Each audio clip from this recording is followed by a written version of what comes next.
and this guy loves Saskatchewan. He is in Saskatchewan on Thursday down in Weyburn. Jeremy Roenick, Hall of Famer Jeremy Roenick. The last time we talked, I didn't get to say that. We were both bitching and complaining about what's going on. Coming back to Saski, JR, people don't get this. Like, you actually really, really like Saskatchewan. I do. Well, listen, I don't like the cold, but I love the people. I love the mentality. I love the hockey. I wish the NHL could be supported in Saskatoon, because that would have been great. I've always had a great time up there. I've had friends in Moose Jaw. One of my favorite teammates of all time, Dirk Graham from Regina. So, I do. I love it. Is your first experience with Saski when I was like in grade 7 or 8 and I was chasing you around for autographs and your team at the 91 Canada Cup exhibition games up in Saskatoon? That was the first experience I've ever had up in Saskatoon. Yes, 1991 Canada Cup. I think we were playing the exhibition game against Canada up there. I don't remember it too well for a lot of different reasons. Some were professionally induced, some were socially induced, but it was a lot of fun. Yes. That 91 Canada Cup, like, the thing that people don't remember is Canada actually played the US in the final. Everyone kind of would always talk about the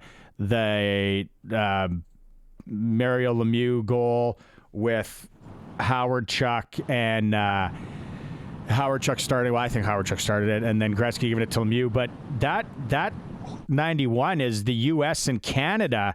And the thing that, do you remember this, Harry? And I'm sure, JR, you do, is when I remember. I know exactly exactly what you're going to say. Suter absolutely wallpapers Gretzky like that.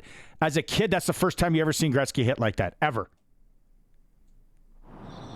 Well, you got to remember it's the Canada Cup, right? So the Canada Cup usually doesn't have tough guys on the team.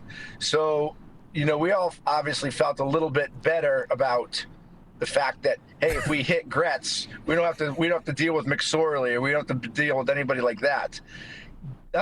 Gary Suter was one of those guys. He didn't care who you were.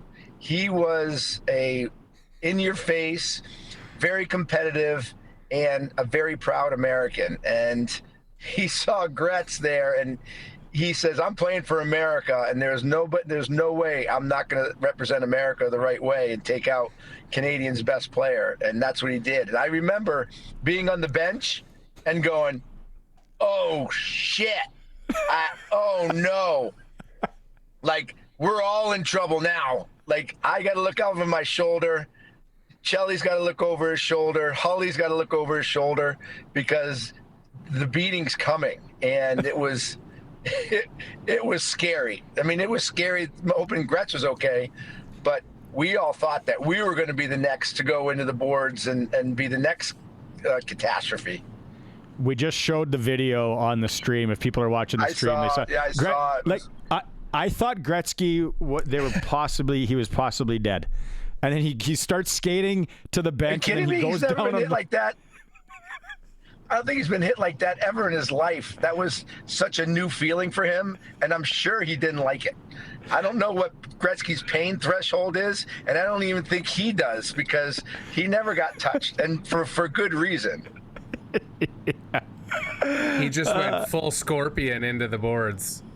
Yeah. Oh, By the way, I got hit like that every game, so that wouldn't have mattered to me. But for Gretz, a little different story. What was the smallest you played in the NHL? Would it have been your rookie year? Like, what was height and weight? My first game in the NHL in 1988, I was 162 pounds.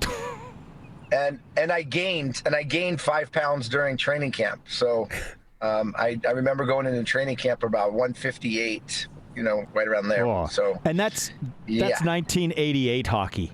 Like, that's not now, where guys can be a little bit smaller. Was that 91? Was that the coming out party for USA hockey, because you guys won it in 96? Was that there was something there in 91 and it kind of just kept going? Yeah, well, obviously everything started in 80 with Ruzioni and the 80 team that had the biggest upset of all time. But that kind of sparked that whole generation, which led up to 91, obviously we had a great Canada Cup team at that time with Chelly and Hully and Otto and Medano, myself, Housley. I mean, we had an amazing team in 91, but I think that's when we really put our faces and our stamp on the World Hockey Association in terms of being a powerhouse. And it just culminated in 96 by winning the World Cup. And again, even though we lost, being in the Olympic Games in the final game against Canada in 2002 was pretty much the ultimate, the ultimate stamp on our superpower. Harry, sorry, do you got to go? Would you say, I know you just kind of answered it, but would you say 96 was the real, when you showed the world that the scales had balanced and it was tipping the other way now, and the Americans could play the game that they needed to in order to be dominant on the world stage? Well, if you think about it, 96 had all the major players in it. I didn't play because I was in a contract dispute with the Blackhawks and obviously a free agent situation. So I was in that situation where I'm in the best money market making time in my whole career at 26. If I go to the World Cup and get hurt, I'm screwed. So I chose not to play, which I still don't regret at all, because I got to watch and I'm so proud of our guys. Yeah. But all the big players were in it. Gretz was there, Mario was there. It was all the big players from the 90s. In 2002, Gretz wasn't playing in 2002. They didn't have all the players at that time. So yeah, that was probably the best hockey that has been played between Canada and America ever. And it was because we lost in 96 to the US, and then we lost to the Czechs in Nagano. So like Canadian hockey, people were losing their minds, right? And they had to have the summit and all that. But JR, so what do you think about? Yeah, we both had debacles in 1998. Us a little bit more than Canada, but still, you guys went after it though. At least you guys made some headlines after. I appreciate that. Yeah. What? Actually, you knew we were there. What do you think about like Canadian hockey? It's great, but think about, we don't really have any goaltenders going into the Four Nations Cup. Like the U.S., unbelievable goaltending. Finland, unbelievable goaltending. Sweden, Canada, everyone's saying maybe Binnington, right? Like, isn't it weird where Canadian hockey is as far as goaltending? Yeah, it's kind of crazy because it's always been one of its strengths, right? Looking back at some of the best goaltenders of all time, Eddie Balfour, Marty Brodeur, Patrick Waugh, it's crazy to know that goaltending might be the weakest point. The Finns have always had the best goaltenders, right? And it's nice to know that the Americans have come a long way, because some people would say that was our weakness, with the exception of maybe Mike Richter. Mike Richter was obviously a Hall of Famer in my eyes. But don't get me wrong. I'm not going to lose any sleep that Canada doesn't have any quality goaltenders, although I think Binnington is a very qualified goaltender, but not your household name for sure.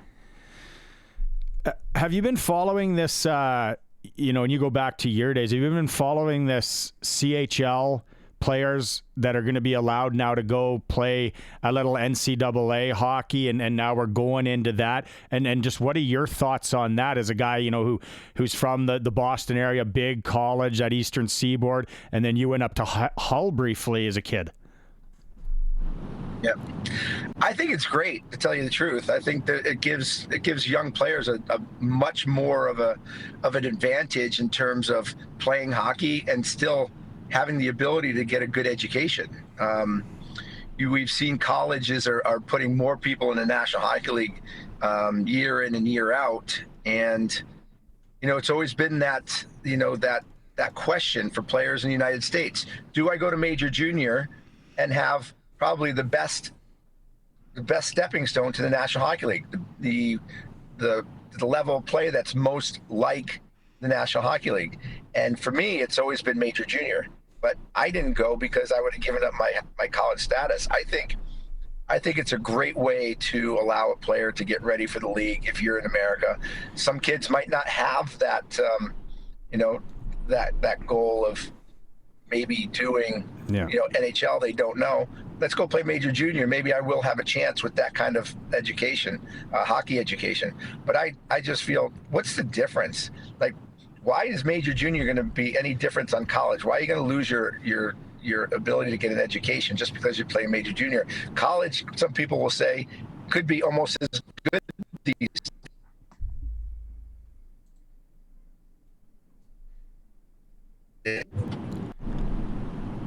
Yeah, we kind of lost you there for a second.